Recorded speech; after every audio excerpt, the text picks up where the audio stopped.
귀의 속 취파. 극장도 OTT가 되나요? 스브스 프리미엄 귀의 속 취파. SBS 이주영 논설위원의 시네멘터리 취재 파일입니다. 독자 여러분은 겨울하면 어떤 영화가 떠오르시나요? 겨울왕국일 수도 있고 러브레터일 수도 있겠죠. 저는 캐롤이 생각납니다. 스크린에 김이 서릴 것만 같은 아련한 겨울, 두 여인의 섬세한 내면 전경이 아스라이 펼쳐지는 이 영화는 현재 재개봉 중입니다. 캐롤의 재개봉은 처음은 아니지만 이번 재개봉은 특별하다면 특별합니다. 명작을 어필하다, CGV 월간 재개봉, 어바웃 필름이라는 슬로건 아래 멀티플렉스가 시작하는 정기 재개봉 프로그램의 일환이기 때문입니다. CGV는 캐롤을 시작으로 앞으로 매달 한 편의 재개봉작을 선정해서 2에서 3주간 전국 극장에서 상영하겠다고 합니다. 국내 최대 극장 체인도 재개봉을 본격적인 비즈니스 모델의 하나로 공식화한 셈입니다. 롯데시네마는 보석 발굴 프로젝트란 이름으로, 메가박스는 그때그때 기획전을 통해서 재개봉작을 올리고 있습니다. 국내에서 재개봉 영화 열풍을 이끈 주역 중 한 사람은 NK 컨텐츠의 남기호 대표입니다. 2013년에 회사를 설립한 남 대표는 이듬해부터 말할 수 없는 비밀을 필두로 판의 미로, 메멘토 등으로 꾸준히 재개봉 시장을 두드려왔습니다. 특히 2020년에 재개봉한 왕과이 감독의 화양연화는 20, 30대 젊은 층에까지 인기를 끌면서 처음 보는 재개봉 영화에 대한 인식을 새롭게 하는 계기가 됐습니다. 화양연화는 2020년 크리스마스 이브에 377개 스크린에서 본격적으로 상영을 시작해 2021년 1월 9일에 최고 447개 스크린을 찍고 1월 26일에 마지막 세 자릿수 스크린인 218개 스크린에서 상영되는 기간 동안 17일이나 박스오피스를 2위를 기록하면서 10만 관객을 불러 모았습니다. 그로부터 2년 뒤 화양연화가 또다시 재개봉한 2022년에 만난 남 대표는 이렇게 말했습니다. 재개봉을 해서 몇십만 명의 관객을 다시 동원한다? 이런 건 약간 생각하기 힘든 것 같고요. 저는 10,000명 이상, 5만 명 정도의 관객들은 충분히 재개봉 영화를 보러 극장에 올 수 있다고 생각하고 있습니다. 하지만 2년 전에 이 예측은 반은 맞고 반은 틀렸습니다. 적어도 올해 한국 영화 시장을 본다면 말이죠. 흥미롭게도 바로 NK 컨텐츠가 재개봉한 일본 로맨스 영화 남은 인생 10년이 재개봉만으로 42만여 명의 관객을 동원했습니다. 10년 만에 재개봉한 음악영화 비긴 어게인도 23만여 명이나 봤습니다. 중국 영화 소년 시절의 너는 20만, 헐리우드 영화 노트북은 17만여 명이 들었습니다. 15만 이상 관객이 든 재개봉 영화만 4편이나 되는 겁니다. 독립예술영화는 10,000명, 메이저 스튜디오가 만든 중급 이상 규모의 영화도 100만 명을 넘기기가 쉽지 않은 상황에서 엄청난 선전입니다. 저도 올해 중경삼림, 레옹, 희생, 비포 선셋, 비긴 어게인, 타인의 삶, 컨택트 등 10편 안팎의 재개봉 영화를 극장에서 봤습니다. 지난달에는 한국 영화 해바라기, 일본 영화 괴물과 복수는 나의 것, 할리우드 영화 캐롤, 프랑스 영화 톰보이 등 7, 8편의 재개봉 영화가 극장에 걸린 데 이어 이달과 다음 달에도 새끼, 매트릭스, 공각기동대, 나우 이즈 굿, 포레스트 검프 등 명작들이 줄줄이 재개봉을 기다리고 있습니다. 이렇게 재개봉 영화가 많아진 건 1차적으로는 코로나 때 극장에 걸 영화가 마땅치 않은 데서 비롯됐습니다.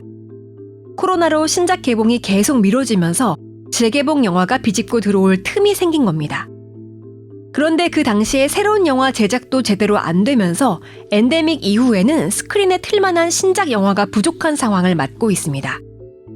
엎침 대 덮친 격으로 관객들의 영화 관람 습관이 OTT 중심으로 형성되자 극장에서는 흥행 실패작이 늘어나고 이는 다시 투자와 제작의 축소로 이어지는 악순환이 벌어지고 있습니다. 이런 상황에서 이미 작품성이나 대중성이 검증되고 홍보 마케팅비도 상대적으로 적게 드는 구작 영화들을 재개봉하는 건 어쩌면 합리적인 선택이겠죠.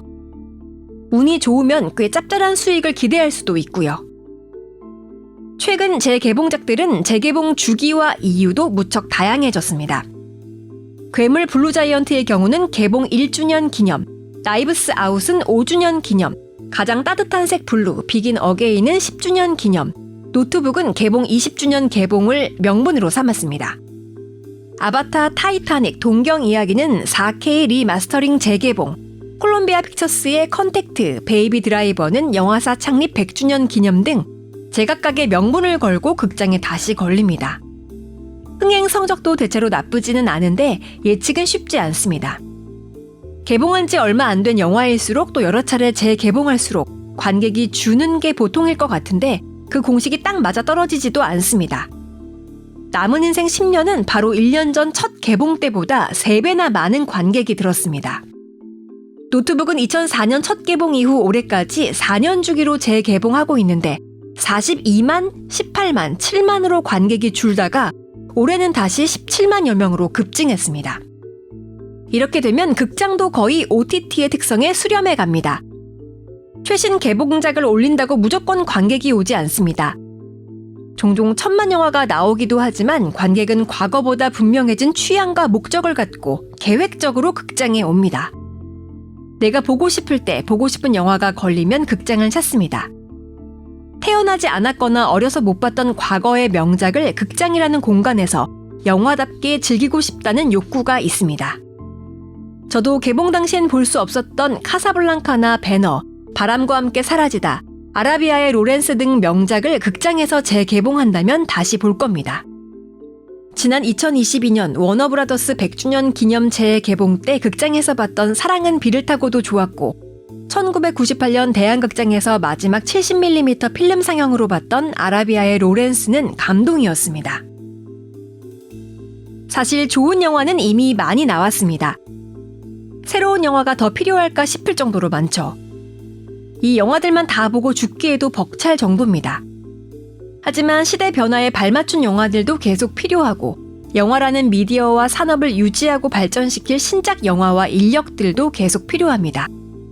옛날 것만 계속 파먹다 보면 유통과 시설 관련 인력은 유지될지 몰라도 창작 인력은 사라질 테니까요. 그래서 영화 산업이 살아있어야 합니다. 일본 도쿄대 강상중 명예교수는 나를 지키며 일하는 법에서 오랫동안 살아남은 책을 말린 것에 유행하는 현상이나 최신의 사상 등을 다루는 신간을 날것에 비유했습니다.